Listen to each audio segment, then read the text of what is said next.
अष्टावक्र गीता 10वां प्रकरण। अष्टावक्र जी कहते हैं कि हे जनक, काम शत्रु है। ये काम ही संपूर्ण अनर्थों का मूल है और बड़ा दुर्जय है। कामदेव ही ने ब्रह्मा को जीता, विष्णु को जीता, इंद्र को जीता, महादेव को जीता। अतः सब अनर्थों का मूल कारण कामदेव ही है। धन के संग्रह और रक्षा करने में जो दुख होता है और उसके नाश होने में जो शोक होता है, उसका मुख्य कारण काम ही है। हे जनक, काम का कारण जो धर्म है, उसको और सकाम कर्मों को तुम त्याग करो, क्योंकि ये सब जीवन मुक्ति में प्रतिबंधक हैं। प्रश्न, अनेक प्रकार के सुखों को देने वाले जो स्त्री पुत्र आदि विषय हैं, उनका निरादर करके त्याग कैसे हो सकता है? उत्तर, हे शिष्य, स्त्री पुत्र धन मित्र क्षेत्र आदि जितने की भोग के साधन हैं, इन सबको तुम स्वप्न और इंद्रजाल की तरह देखो, क्योंकि ये सब 5 या 3 दिन के रहने वाले हैं और सब दृष्ट नष्ट हैं, यानी देखते ही नष्ट हो जाते हैं। इस वास्ते इनमें ममता का त्याग करना उत्तम है। अष्टावक्र जी कहते हैं, हे जनक, जिस जिस प्रसिद्ध विषय में मन की तृष्णा उत्पन्न होती है, उसी उसी विषय को तुम संसार का हेतु जानो, क्योंकि विषयों की तृष्णा ही कर्म द्वारा संसार का हेतु है। यही वार्ता योग वशिष्ठ में भी लिखी है। मनोरथ रूपी रथ है, इंद्रिय रूपी घोड़े उसके आगे बंधे हैं। उसी रथ पर सारा जगत आरूढ़ हो रहा है और तृष्णा रूपी सारथी उसको भ्रमा रहे हैं। जैसे गौ के दोनों श्रृंग गौ के शरीर के साथ ही बराबर बढ़ते हैं, वैसे ही तृष्णा भी चित्त के साथ ही बराबर बढ़ती है। प्राप्त पदार्थ के अधिक प्राप्त होने की इच्छा से और अप्राप्त पदार्थ के प्राप्त की इच्छा से रहित होकर आत्मा में निष्ठा करने से जीव सुखी होता है। तृष्णा मात्र का नाम ही बंध है और उसके नाश का नाम मोक्ष है। योग वशिष्ठ में कहा है, पुरुष के दांत टूट भी जाते हैं, केश श्वेत हो जाते हैं, नेत्र की दृष्टि कम भी हो जाती है और कदम कदम पर पांव फिसलते भी हैं, पर तब भी ये तृष्णा उस पुरुष से त्यागी नहीं जाती। हे तृष्णे, हे देवी, तेरे प्रति मेरा नमस्कार है, क्योंकि तू पुरुष की धैर्यता का नाश करने वाली है। जो विष्णु तीनों लोकों में पूज्य था, उसको भी तूने वामन यानी छोटा बना दिया।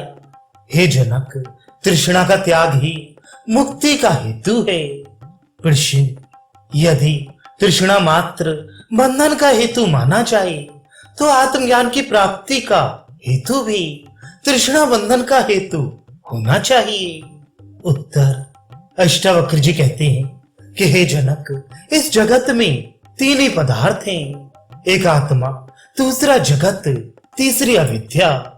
प्रथम आत्मा के लक्षण देखते हैं, जो स्थूल सूक्ष्म और कारण इन तीनों शरीरों से भिन्न है और जो जागृत स्वप्न और सुषुप्ति इन तीनों अवस्थाओं का साक्षी सच्चिदानंद है, वही आत्मा है।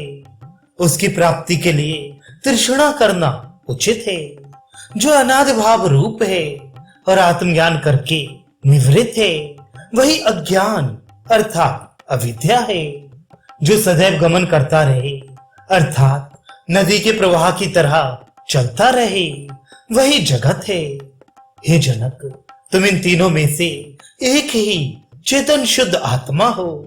अपने आत्मा को ही पूर्ण रूप करके निश्चय करो और जगत को असत रूप करके जानो।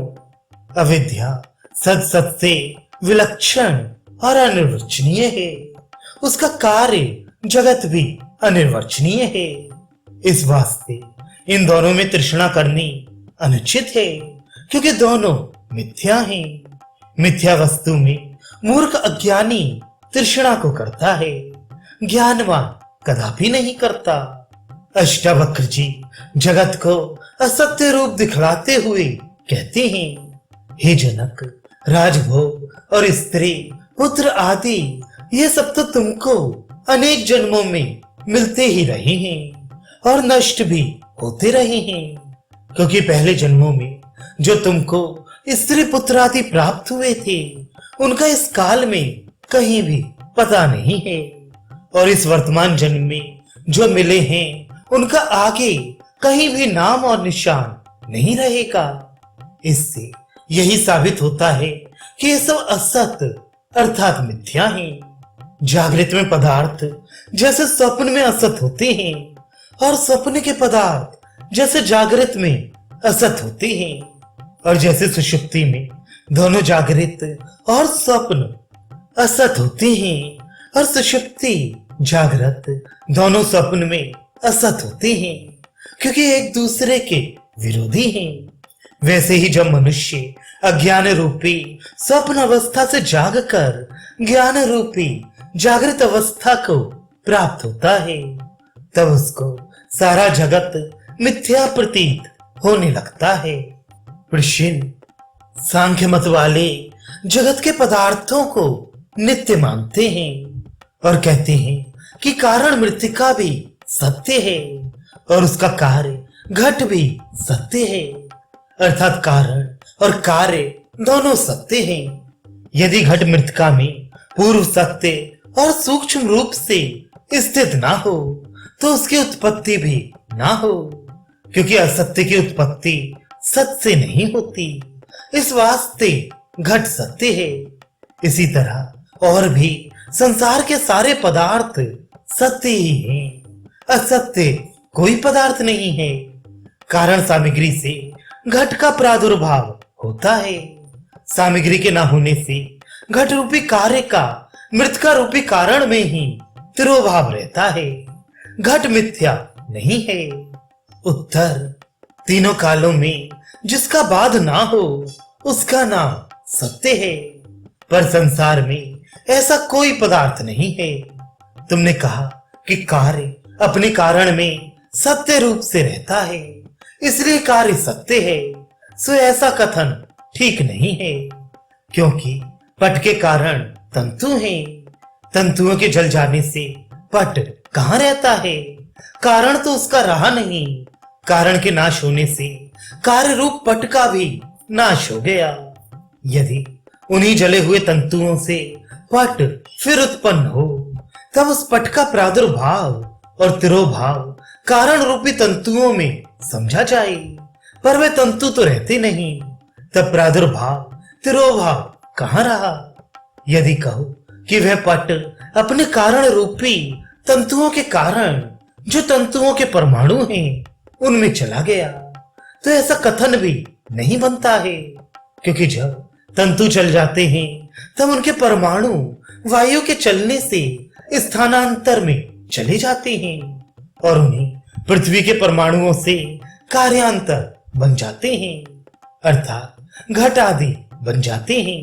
क्योंकि जैसे तंतु पृथ्वी के कार्य हैं, वैसे घट आदि भी पृथ्वी के कार्य हैं। पटों के जल जाने के पीछे उनकी राख से और बहुत वस्तुएं पैदा हो सकती हैं। यदि पट ही उस राख में तिरोभाव रूप करके रहता तब और वस्तु ना बन सकती, उस राख से पट का ही प्रादुर्भाव होता, किंतु ऐसा तो नहीं देखते हैं। खेत में उसी राख के डालने से घास आदि पैदा हो जाते हैं, फिर और भी अनेक पदार्थ इसी प्रकार नष्ट और उत्पन्न होते हैं। यदि सब सत्य ही हो तो उनका नाश कदापि ना हो, और नाश अवश्य होता है। इसी से सिद्ध होता है कि सब पदार्थ अनिर्वचनीय मिथ्या हैं और साखी का सत्यकारवाद भी असंगत है। अष्टावक्र जी कहते हैं कि हे जनक, धर्म, अर्थ और काम की इच्छा का त्याग करना ही जीवन मुक्ति का कारण है, और इनमें जो दोष हैं उनको देखो। यदि ये संपूर्ण पृथ्वी समुद्र पर्यंत धन युक्त भी किसी को मिल जाए तो भी वह नित्य ही स्वर्ग की इच्छा करता है। जन्म के अंधों को, कामातुर को, मदिरा से उन्मत्त को और धन के अर्थी को कुछ भी नहीं दिखता है। इसलिए हे जनक, धन आदि की इच्छा का भी त्याग ही करना विवेकी के लिए उत्तम है, क्योंकि संसार रूपी वन में भ्रमण करते हुए पुरुष का मन धर्म, अर्थ और काम से व्याकुल होता कभी भी शांत नहीं होता है। अष्टावक्र जी तृष्णा के उपशम को पूर्व में कह करके अब क्रिया के उपशम को कहते हैं।